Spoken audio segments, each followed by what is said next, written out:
안녕하십니까? 성도 여러분, 또다시 에스라 나무강단이 제공하는 성경의 어휘 연구 시간을 시작합니다. 성경의 어휘를 연구하는 목적에 대해서는 이미 누차 이야기했기 때문에 오늘 생략하고 지나갑니다. 오늘은 90번째 회당이라는 어휘 단어에 대해서 연구하겠습니다. 회당은 성경에 아주 중요한 장소로 부각되고 있습니다. 예수님과도 관련이 아주 깊고 사도 바울과도 아주 연관이 많은 장소가 회당이에요. 이 회당이 어떤 곳인지 어떤 중요성을 가지는지 공부를 하겠는데요. 첫째, 회당의 시작이 어떻게 시작됐는지 보겠습니다. 그 다음에 그 회당의 명칭이 많이 바뀌었어요. 그 기능은 뭔지, 그 다음에 그 회당에는 여러 가지 기구들이 있었는데 기구들이 무엇이 있었는지, 그 다음에 예수님과 회당은 어떤 관계가 있는지, 바울과 회당은 어떤 관계가 있는지, 그 다음에 회당의 예배 순서는 어떤 순서로 되어 있는지, 그 다음에 그 회당에는 회당의 그 관리하는 회당장이 있었어요. 회당장이 세 사람 언급되어 있습니다. 그분들에 대해서 보고, 마지막으로 유대인들이 예배를 드리는 회당과 그리스도인들이 예배를 드리는 교회가 어떤 서로 상이점 또는 상사점이 있는지를 살펴보겠습니다. 먼저 이 회당의 시작에 대해서 공부하겠습니다. 한국어 성경에는 회당이라는 단어와 회당장이라는 단어가 여러 번 쓰였어요. 회당이라는 단어는 개역 한글판에 구약이 한 번, 신약이 52회 합쳐가지고 53회 쓰였고, 개역 개정판에는 구약이 1회, 신약에는 53회 한 번 더 쓰여가지고 합계 54회 쓰였고, 회당장은 개역 한글판에 10번 합계 53 더하기 10 해가지고 63회가 회당 또는 회당장이 사용되었습니다. 개역 개정판에는 회당장이 한 번 더 사용됐어요. 11번. 그래서 54에다가 11을 더하면 65회 사용되었습니다. 개역 한글판에 53회 사용되고 개역 개정판은 54회 사용된 그 차이는 사도행전 13장 43절에서 개역 한글판이 폐회한 후에 라고 번역한 것을 개역 개정판이 회당의 모임이 끝난 후에 그렇게 회당이라는 말을 넣어서 번역을 했습니다. 그래서 한 번 더 많아졌고, 세번역과 공동번역은 이것을 둘 다 쓰지 않고 회중이 흩어진 후에로 번역했습니다. 의미는 같지만은 어느 단어를 썼느냐에 따라서 그 횟수가 달라지게 되었습니다. 그런데 이 회당장이라는 단어를 보면, 회당장이요, 개역 한글판은 63, 개역 개정판에는 합쳐가지고 61인데 회당장이라는 단어만은 10번, 11번 쓰였어요. 개역 한글판에는 10번 쓰였는데 개역 개정판에는 11번 차이는 마가복음 5장 35절에서 개역 개정판이 개역 한글판에 없고 원문에도 없는 회당장에게 라는 말을 첨가했기 때문입니다. 사람들이 와서 회당장에게, 원문에는 없어요. 그냥 사람들이 와서 이르되 당신의 딸이 죽었나이다. 내용은 회당장에게 하는 말인데 여기 회당장에게라는 말을 개역 한글판에 없는 개역 개정판에 넣었기 때문입니다. 자, 그건 뭐 번역할 때 있을 수 있는 일이라고 생각합니다. 더 구체적으로 표현하기 위해서 그렇습니다. 구약에 나오는 회당이 한번 시편 74편 8절에 나오는 이 회당이 있는데요. 그들이 마음속으로 이르기를 우리가 그들을 진멸하자 하고 이 땅에 있는 하나님의 모든 회당을 불살란다이다 라고 번역되어 있는데, 여기에 언급된 하나님의 모든 회당을 신약시대의 회당과 동일한 것이라고 생각하는 사람도 있지만, 아크일라 같은 사람이. 그러나 일반적으로는 구약시대에 시편을 쓰던 그 수백 년 전에 신약에 있는 회당이 있으리라고는 생각할 수 없는데, 하여튼 어떤 모임을 또는 모이는 장소를 회당이라고 번역했기 때문에 구약에 그 단어가 나타나게 되었습니다. 딱 한 번. 그 다음에 예레미야 39장 8절에 갈대아인들이 왕궁과 백성의 집을 불사르고 예루살렘 성벽을 헐었다 할 때 백성의 집을, 우리는 그 땅 백성들이 사는 집이라 여염집이라 생각하는데, 어떤 사람은 라시라든지 킴히라고 하는 그 유명한 율법학자들이에요. 랍비들이 여기 백성의 집은 뭐예요? 이것이 회당이었다라고 주장하는데, 아무리 유명한 주석가라도 항상 옳게 해석하는 건 아닐 것입니다. 구약시대 예레미야 시대에 회당은 아직 없었고, 회당이 본격적으로 인도된 것은 예레미야 시대에 포로로 잡혀간 백성들이 바벨론에서 시작한 것으로 보는 것이에요. 그리고 간헐적으로 이따금씩 그리고 산발적으로 여기저기 생겼던 회당이 있어요. 뭐 어느 마을에 우리 함께 모여가지고 예배하자 뭐 지을 수 있어요. 그러나 그것과는 달리 제도적이고 영구적인 기관으로서 회당을 시작한 것은 바벨론 포로 시대에 시작된 것으로 보는 것이 정설입니다. 하나님의 율법을 무시하고 또 지키지 않음으로 이 민족, 바벨론 민족의 지배를 받고 포로가 되어서 이역 만리 유수 생활을 하던 이스라엘이 포로를 잡혀가서 얼마나 고생스러워요. 가는 길도 뭐 2달이나 걸려서 걸어가야 했는데 그 생각해 보니까 우리가 하나님의 율법을 너무 무시하고 우리가 나쁘게 살았구나. 우리 다시 율법으로 돌아가자, 하나님께 돌아가자 해가지고 하나님의 율법을 다시 공부하고 민족 정신을 새삼 일깨우기 위하여 시작된 것이 회당 제도입니다. 바벨론 현지에서 백성을 가르치고 하나님의 지시를 전하던 선지자, 유명한 선지자 있어요. 에스겔. 이 에스겔이 백성들을 모아가지고 그 텔아비브라고 하는 곳에 백성들을 모아가지고 그 말 가는 거예요. 우리 다시 율법을 배우자 해가지고 사람들이 가르쳤어요. 그것이 회당 제도의 효시 시작이라고 생각됩니다. 창시자라고 할 수 있습니다. 거기서 그는 포로된 백성에게 모세의 율법을 가르치면서 나라와 성전을 빼앗긴 원통함과 울분을 사겼을 것입니다. 자, 우리 다시는 하나님을 떠나지 말고 율법을 다시 지키자. 그렇게 돌아간 거예요. 그렇게 시작된 이 회당에는 여러 가지 이름이 붙여졌어요.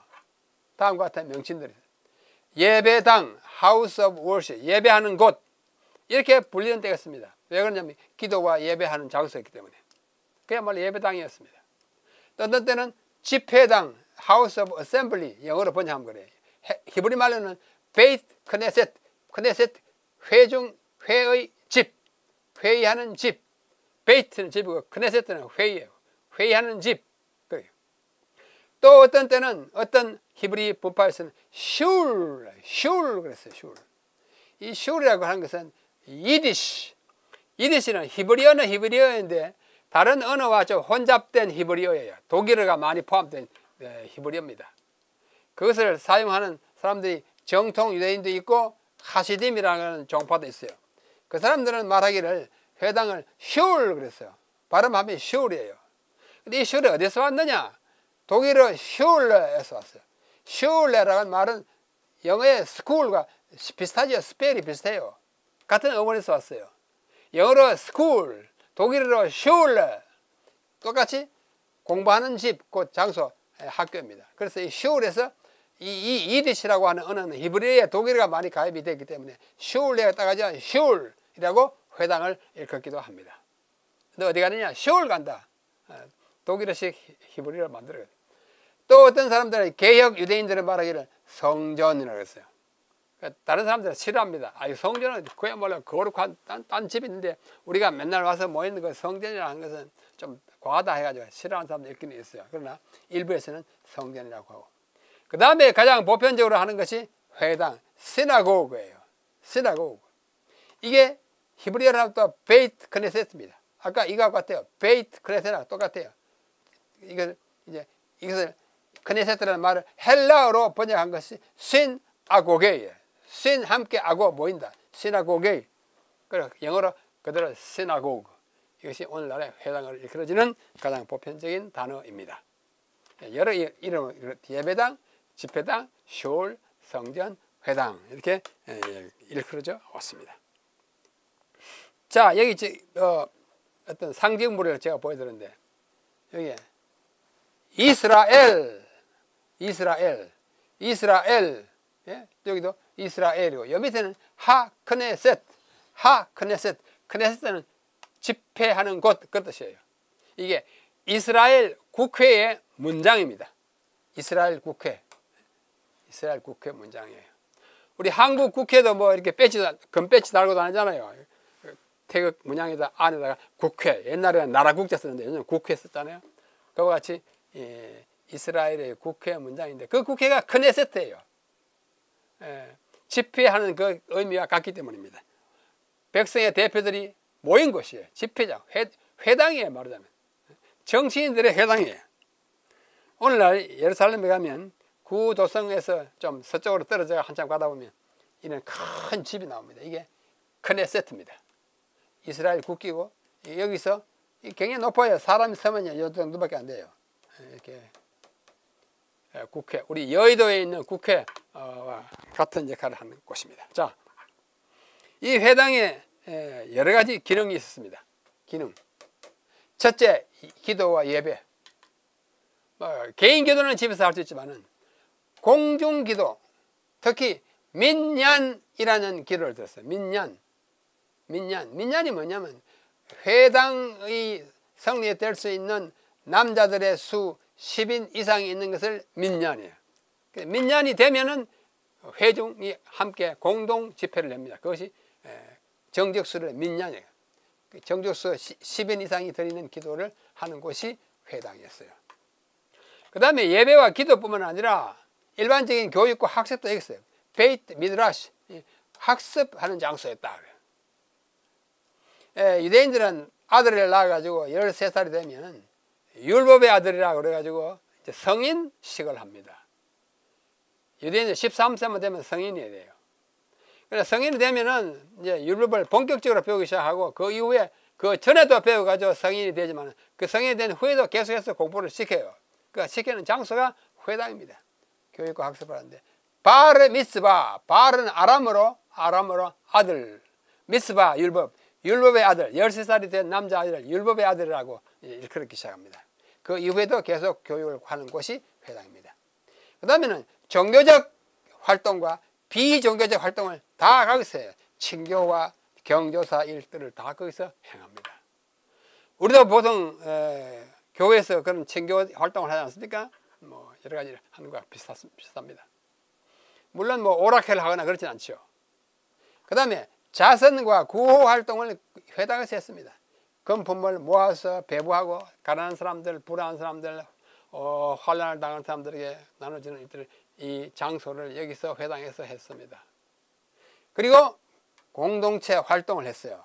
주민센터 역할을, 동사무소, 타운홀 역할을 이 회당이 했습니다. 유대인들이 여기저기 흩어졌을 때 거기서 그와 같은 일을 봐주곤 하였습니다. 이 같은 기능들을 다 포함하는 것이 회당이에요. 참 좋은 곳입니다. 그 다음에 회당을 어떻게 운영하느냐? 운영 방법이에요. 방법 운영. 평신자들로 구성된 이사회, Board of Director, 이사회라는 협의체가 있어요. 그 협의체가 회당을 운영하고 유지했습니다. 사람들이 사니까 뭔가 대표가 있어야 되고 그래서 운영하는 주체가 있어야 되지 않겠습니까? 그 이사회가 있어요. 이 이사회가 랍비를 택하고 칸토르를 채용했습니다. 랍비는 율법을 가르치는 교사입니다. 그죠? 칸토르는 라틴 말로 싱을 노래하는 자라는 뜻입니다. 가수라는 뜻이에요. 칸토르. 뭐 영어로 읽으면 캔터 하지만 이게 영어가 아니고 라틴 말 때문에 칸토르라고 하는 것이 좋습니다. 이 칸토르는 뭐 하는 사람이냐면 안식일에 예배를 드릴 때에 예배를 인도하는 사람이에요. 단순히 사회하는 사람이 아니고 예배를 주체로 이끌어가요. 그 회당 예배는, 안식일 예배는 노래가 주축을 이룹니다. 처음에 시작도 아주 높이 올라가는 테너 칸토르가 시작합니다. 제가 몇 번 이 회당에 가서 예배를 들었는데 제가 흉내 낼 수 없을 만큼 아주 아름다운 목소리로 하나님 여호와 하요. 그 다음에 딱 내려가면 그 다음에 또 무슨 노래를 하면 한 소년이 이제 가서 그 토라가 들어있는 그 궤, 아크라고 하는 궤의 문을 열어가지고 토라를 들고 나오고 그 다음에 갖다 놓으면 또 노래를 또 부르고 찬미 부르고 또 노래를 부르면 또 차장대가 또 참여하고 차장대는 남자들만 있어요. 그 예배를 인도하는 사람을 칸토르라고 합니다. 이 칸토르와 랍비를 이사회가 선발합니다. 랍비는 공동체의 지도자와 안내와 교육을 제공했습니다. 이 랍비 교사잖아요. 교사. 그렇죠? 그 다음에 한편 회당은 랍비 없이도 존재할 수 있었어요. 왜? 뭐 구체적인 랍비 없어도 뭐 장로들급 되는 사람이 가서 가르칠 수 있기 때문에 있으면 좋지만 없어도 운영을 했습니다. 재정은 어떻게 충당했느냐? 연회비 집집마다 거뒀어요. 또 후원금 해가지고 했습니다. 오늘날 우리 교회도 비슷하죠. 우리는 헌금이라고 하는 헌금을 드리고 또 특별 헌금 많이 들어서 운영하는 것 같습니다. 선교도 하고. 그 다음에 독립적 개별 조직이었어요. 이 회당은 회당 위에 회당이나 회당 아래 회당이 없고 다 그냥 각각 흩어서 자기 나름으로 운영해가는 회당입니다. 뭐 요즘 시간은 무슨 교회 있고 노회 있고 뭐 합회, 뭐 연합회, 지회 이런 거 없고 그냥 회당 수평적으로 동등하게 움직였습니다. 그렇게 운영했어요. 이 회당에는 다음과 같은 기구들이 있었습니다. 그 안에 들어있는 여러 가지 기구가 있었어요. 우리 성전 안에 기구가 있었듯이 첫째는 아크라고 하는 기구가 있어요. 아크. 영어로 아크 하면은 노아의 방주, 노아's ark. 또 성전 안에 있던 언약궤, 법궤 할 때 ark, ark of the covenant 이렇게 말하잖아요. 그 ark하고 다른 거예요. 이 ark는 히브리말 아론 카도시, 아론이 상자입니다. 상자예요. 갈 때 상자, 할 때 상자예요. 그 다음에 카도시는 거룩하던 거예요. 우리가 스랍천사가 카도시 거룩하다 그 카도시입니다. 거룩한 상자입니다.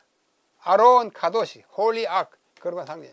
이것을 축약 해가지고 아르크 Q를 K로 해가지고 아르크라고 이렇게 써요.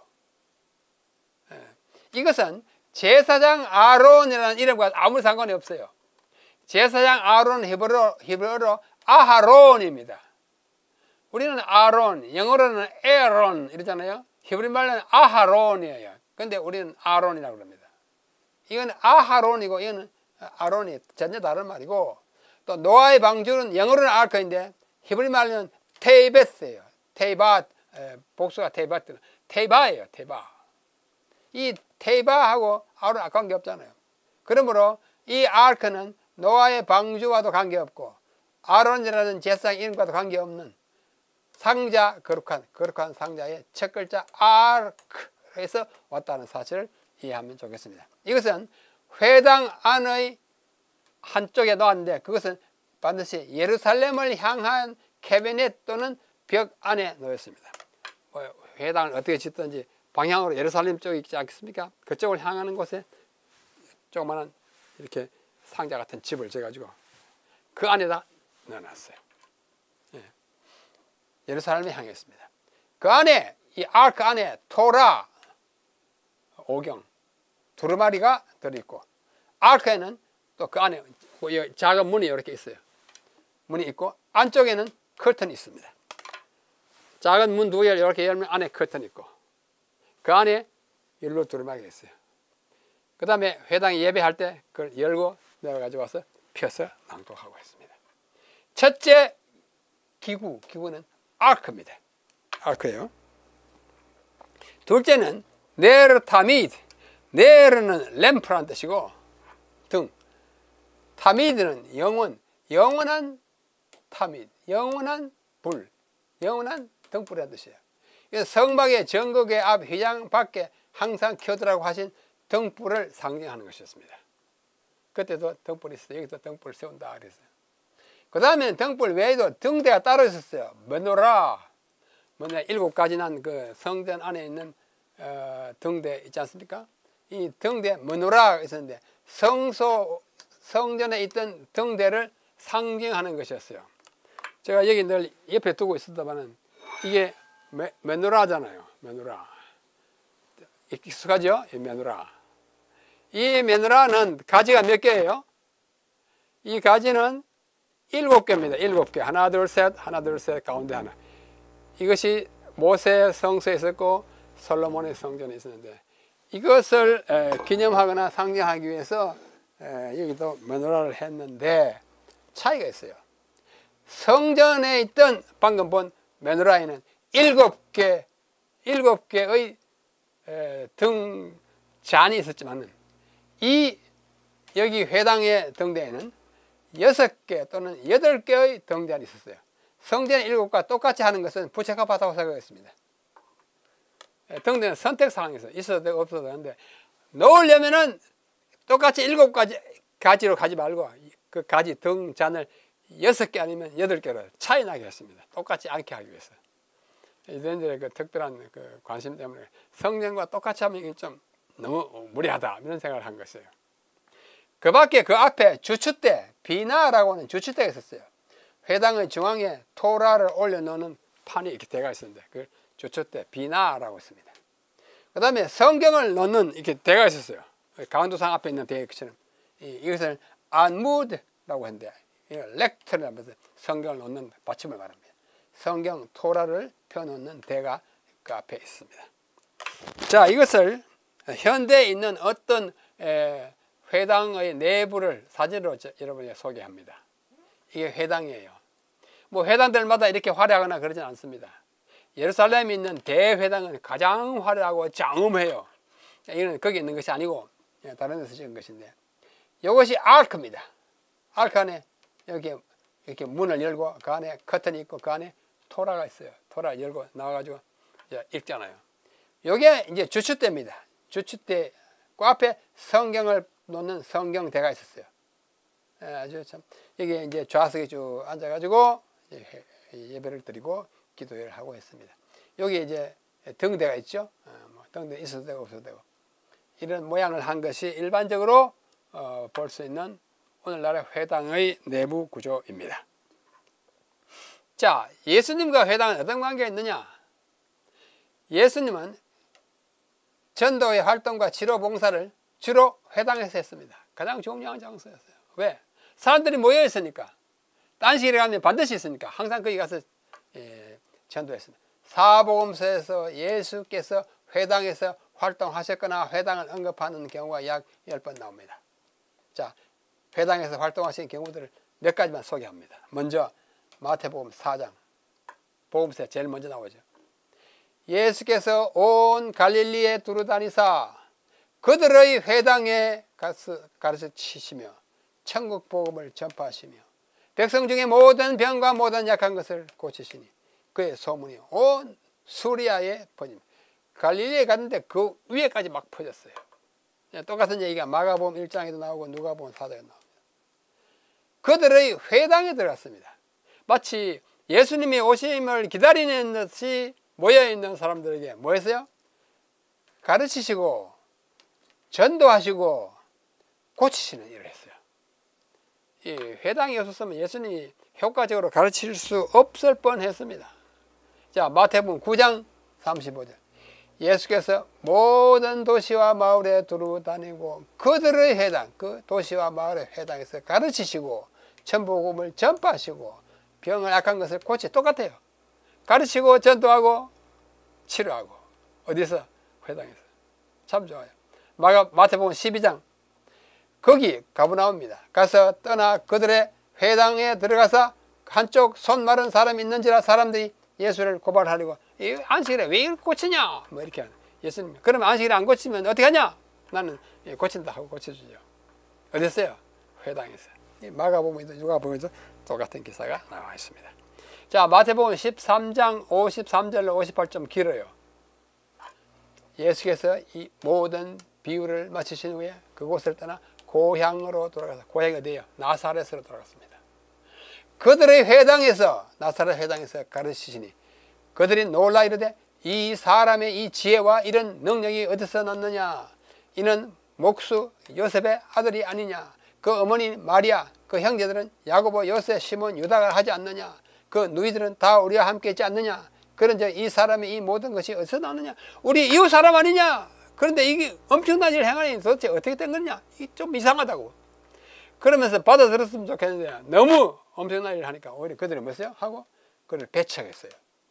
예수께서 그들에게 말씀하시되 선지자가 자기 고향과 자기 집 외에서는 존경을 받지 않음이 없느니라 하시고 그들이 믿지 않음으로 말미암아 거기서 많은 능력을 행하지 아니하고 떠났습니다. 이 나사렛 사람들이 심지어 예수님을 막 언덕바지에다 밀어 죽이려고 하지 않았습니까?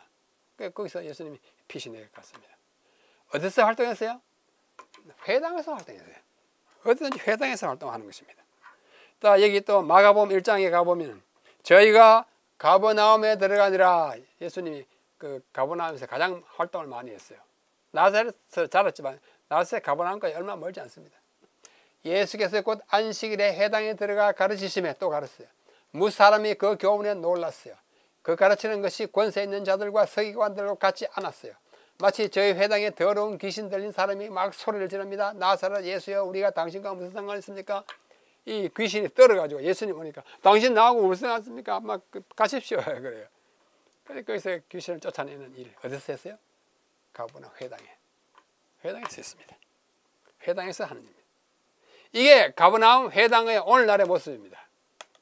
예수님이 방금 활동하신 그 가버나움 회당이 있던 그 자리에 세워진 4세기의 회당에 또 지진 나고 해가지고 부쉈는데 남아있는 유적이에요. 이 굉장히 큽니다. 이 기둥이 이렇게 커요. 기둥이 하나, 둘, 셋, 넷 쭉 있어요. 이것도 높고. 회당이 크게 지었습니다.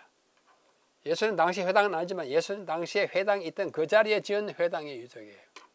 이 회당 바로 앞에 보면 가보신 분들 보시잖아요. 베드로의 집이 있습니다. 베드로의 장모가 일어나서 예수님을 수종들던 병 낫게 했던 마가복음 1장의 사건이 바로 여기서 이루어지는 것입니다. 자, 이제는 바울과 우리 회당 얘기를. 사도행전에는 회당이 19회, 회당장이 3회 언급됩니다. 사도행전의 회당은 거의 모두가 사도 바울이 선교 여행 중에 통과하거나 체류하면서 복음을 전한 장소로 언급됩니다. 바울은 다메섹 회당에서 사도행전 9장, 구브로의 살라미 회당에서 13장 5절, 비시디아 안디옥 회당에서 13장 14절, 이고니온 회당에서 14장 1절, 데살로니가, 베레야, 아덴, 고린도, 에베소 다 회당이 있어요. 성지에서 회당을 찾아가서 거기 있는 유대인들에게 그리스도의 복음을 전했어요. 왜 회당에 갔어요? 이 사람들은 유대로부터 떠나가지고 온 세상에 흩어져 살던 디아스포라입니다. 디아스포라라고 하는 말은 흩어진 유대인들이라는 뜻이에요. 가는 곳마다 바울은 자기 동족을 찾아야 되는데 집집마다 갈 수는 없으니까 안식일에 회당에 가면 다 모이니까 거기서 어떻게 해요? 가는 곳마다 회당. 그래서 19회나 나타나요. 회당은 예수님과 바울의 전도의 최전초 기지였습니다. 참 좋은 곳이었어요. 자, 보십시다. 사도행전 9장이죠. 다메섹에서 즉시로 각 회당에서 예수가 하나님의 아들임을 막 전파했어요. 회당은 선교지의 전초 기지였어요. 사도행전 9장에 다메섹으로 가다가 바울이 예수님을 보고 놀라 넘어지고 한 곳이 아닙니까? 거기 들어가서 곧 회당에서 가르치십니다. 13장 살라미는 구브로에 있는 도시예요. 말씀을 유대인들은 여러 회당에서 전하고, 14장 이고니에서 두 사도와 함께 회당에 들어가서 전하고, 19장에 보면 에베소에서 회당에 들어가 전하고, 가는 곳마다 회당에서 복음을 전파했습니다. 참 좋은 곳입니다. 자, 이 회당에 오늘날까지 전해지는 회당의 예배 순서는 다음과 같습니다. 크게 5부분으로 나눌 수 있어요. 첫째는 쉐마, 신명기 6장 4절 9절 아시죠? 이스라엘아 들으라, 주 너의 여호와 하나님은 오직 하나이신 여호와시니 너는 마음과 뜻과 정성을 다하여 주 하나님을 사랑하라. 그런 거예요. 낭송, 재창했어요. 다 외웠었습니다. 쉐마 이스라엘. 그죠? 그 다음에 파라샤는 율법서의 일부를 낭독합니다. 표현하죠. 파라샤라고 했어요. 또 합타라라고 있어요. 합타라는 선지서의 일부를 또 낭송했어요. 그 다음에 그 선지서의 일부를 설교를 합니다. 데라샤라는 말은 조사한다, 연구한다 뜻인데 그것을 설교식으로 풀이하는 것입니다. 마지막으로 축도였어요. 베네딕션 또는 기도로서 마쳤어요. 주로 제사장이 했는데 제사 제도가 없어진 다음에는 랍비들이 하곤 하였습니다. 5가지 순서로 구성되어 있습니다. 쉐마, 파라샤, 합타라, 데라샤, 축도 이렇게 되어 있었습니다. 성경에는 회당장이 등장하는데 회당장이 뭐 많았겠지만 각 곳에 회당장이 다 있겠지만은 회당장의 이름이 나타난 것은 3사람뿐입니다. 자, 먼저 회당장 헬라어로 아르키시나고고스, 시나고가 회당이잖아요. 그 앞에 아르키는 어떤 그 말이에요. 아르히시나고그입니다. 이 단어가 11번 사용됐는데 마가복음에 5번, 누가복음에 3번, 사도행전에 3번. 그래서 사용되었어요. 그 중에 3명의 회당장이 실명으로 언급됩니다. 첫째, 데카폴리에서 회당장이 있는데 그 이름이 야이로입니다. 마가복음 5장. 회당장 중에 하나인 야이로라 하는 이가 와서 예수를 보고 발 아래 엎드려 내 아들, 내 딸을 고쳐달라. 그 이름이 야이로입니다. 누가복음에 나타납니다. 그 다음에 고린도 회당장이 있어요. 그 회당장 이름이 그리스보입니다. 사도행전 18장. 회당장 그리스보가 온 지방과 더불어 주를 믿으며 수많은 고린도 사람도 듣고 믿었다. 회당장부터 자기 회당에서 전하는 바울의 복음을 듣고 회당장 이 그리스보도 복음을 받아들입니다. 그 다음에 고린도에서 또 다른 이 소스테네라고 하는 회당장이 등장합니다. 모든 사람이 회당장 소스테네를 잡아 법정 앞에서 때리되 갈리오가 이 일을 상관치 않냐라. 왜 때렸어요? 이 그리스도는 회당장으로서 바울이 전하는 복음을 받아들이고 막 옹호하니까 무리가 와가지고 당신도 바울을 받아들이냐 하면서 막 때려졌어요.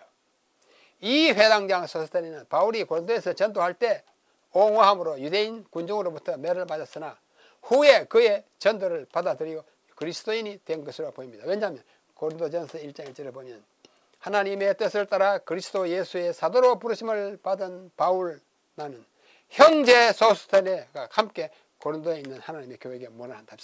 이게 나의 형제 소스테네, 이 소스테네, 이 소스테네. 참 아름다운 행적을 남긴 소스테네입니다. 자, 이제 마지막으로 회당과 교회를 잠깐 비교하겠습니다. 유대인의 회당, 그리스도인의 교회는 기능이 뭐냐? 예배하고 기도하고 공부하고 친교하는 거예요. 우리는 주로 이제 예배와 기도만 합니다만, 이제 친교 공부하는 것은 교회에 붙어 있는 부속 건물에서 주로 하죠. 그런데 주 목적이 뭐냐? 회당은 각종 집회, 학습 토론 모두 다 합니다. 그런데 교회는 주로 예배만 전도만 합니다. 다른 거는 다른 부속 건물에서 주로 해요. 그렇죠? 청년관 뭐 이래가지고. 개념이 뭐냐? 일반적인 장소로 해요. 그래서 온갖 거 다 해요. 성과 속을 구분하자고 다 합니다. 그러나 교회는 거룩한 공간이라고 해서 예배하고 기도해야만 하고 거기서 뭐 물물 거래를 하거나 그런 거 잘 하지 않습니다. 구조는 다목적 건물이에요. 머노라 아까 본 이 등대도 있고 뭐 항상 예루살렘을 향해서 놓았어 아크 있고. 그러나 교회는 뭐예요? 예배 위주의 건물이고 십자가가 있고 설교다리 천연대석이 있는 것이 특징이에요. 그 다음에 집회는 이분들은 안식일을 하죠. 유대교는 안식일을 하고, 일본 교회는 주일이라고 그래서 일요일에도 하고 또 안식이라고 그래서 토요일에도 예배하죠. 그 다음에 언어는 히브리어로 하고 우리는 자국어로 합니다. 우리 한국말 영어는 그죠? 그 다음에 회당에서는 남자 여자가 분리해요. 주로 2층으로 되어 있는데 남자는 아래층 여자는 2층에 올라가요. 2층이 없으면 이거 분리해가지고 남자 여자 이렇게 갈라 앉습니다. 그러나 교회는 그렇지 않죠. 남자 뭐 가족끼리 다 앉거나 친구끼리 다 앉습니다. 그 다음에 회당은 유대교의 회당이고 교회는 그리스도교의 교회입니다. 이런 차이가 있습니다. 공통점도 있고 차이점도 있습니다. 자, 여기 이 세상에서 가장 큰 회당 예루살렘 대회당입니다. 예루살렘 회당이에요. 이 굉장히 높은 건물이에요. 사람이 들어가면 이 정도밖에 안 돼요. 이 이름이 헤이칼 실로모라는 말은 솔로몬이라는 말의 히브리어예요. 헤이칼은 궁전이에요. 성전, 궁전도 되고 성전도 돼요. 헤이칼. 이름은 예루살렘의 성전인데, 또 궁전인데, 역할은 회당은 회당 이름이 예루살렘 성전이라는 뜻입니다. 궁전도 돼요. 굉장히 아주 장엄한 건물입니다. 예루살렘에 가면 한번 방문해서 예배해 볼 만한 곳입니다. 안식일에 예배합니다. 저는 한 몇 번 갔습니다. 가서 예배를 아침 일찍 가서 아침 한 8시쯤 되면 예배 시작합니다. 가서 예배를 드리고 여기에서 조금 떨어진 곳에 한 5분 걸어가면 재림교회가 있어요. 거기서 또 예배도 하고 아주 가볼 만한 감동적인 곳인데 이 안에 들어가면 이게 아크입니다. 아크의 문을 열고 똑같은 건데 다른 배경으로 사진을 찍어가지고 그래요. 여기 문을 열면 그 안에 카르텐이 있고 카르텐 안에 뭐가 있어요? 토라가 있어요. 그걸 이제 예배할 때 열고 나와서 펴고 막 해요. 이 예배를 인도하는 사람이 칸토르라고 했어요. 제가 오래전에 그 묘단실에 갔을 때 이 칸토르는 납달리라고 하는 사람 유대인인데 영국 런던에서 오페라 가수, 테너 가수이던 유명한 가수인데 이제 예루살렘에서 그분을 이렇게 스카우트 해가지고 칸토르를 삼은 정말 아름다운 오페라 가수 중에서도 출중한 사람이었으니까 이 사람이 예배를 다 인도합니다. 칸토르가 있었어요. 자, 이것은 회당의 안 내부이고 이것은 이제 밀라노에 있는 델 두오모 광장의 천주교 대형 교회입니다. 천주교에 이렇게 화려하게 훌륭하게 잘 짓죠. 이거는 리투아니아에 있는 교회예요. 기독교회인데 이보다는 화려하지 않죠. 내부가. 그러나 장엄합니다. 베드로 바울 교회예요. 교회 이름이 성 베드로 성 바울 교회. 이름을 한꺼번에 다 내가지고 교회 이름을 지었어요. 아주 장엄한 교회 중에 하나입니다. 그 다음에 이거는 미국에 있는 앤드루스 대학교 개척자 기념교회예요. 수수하지만 아주 큰 건물입니다. 여기 들어가보면 여기 내 집은 만민의 기도하는 집이라고 영어로 딱 써놨습니다. 안에 들어가면 이렇게 색 유리가 들어서 여러 장식을 해놓고 그 다음에 여기 예수님의 재림하는 광경이 있고 파이프 오르간의 파이프가 있고요. 예배를 지금 성가대 약 3,000명이 예배하는 아주 웅장한 교회입니다. 제가 공부할 때 자주 참석하던 교회인데 아주 아름답고 장엄하지만 자유롭고 거룩하지만 우리가 편하게 예배드릴 수 있는 아주 좋은 모범적인 교회였던 것으로 기억합니다. 자, 오늘은 회당이라고 하는 제목으로 공부를 했습니다. 회당은 오늘날 우리 기독교에서는 교회라 그러죠. 유대인들은 회당이라고 해서 거기서 오늘날 또 예배를 드리고 있습니다. 성소가 없기 때문에 제사를 드리지는 않지만 예배를 드립니다. 우리가 성경에서 자주 50번 내지 60번 만나는 이 회당장이라는 단어를 만날 때 그런 곳이었구나. 예수님과 바울이 그렇게 자주 활동하던 곳이구나 라고 생각하시면 더욱 친근감 있게 다가올 것입니다. 회당이란 이 어휘에 대한 공부를 오늘 여기서 마치겠습니다. 다른 단어로 또 뵙겠습니다. 안녕히 계십시오.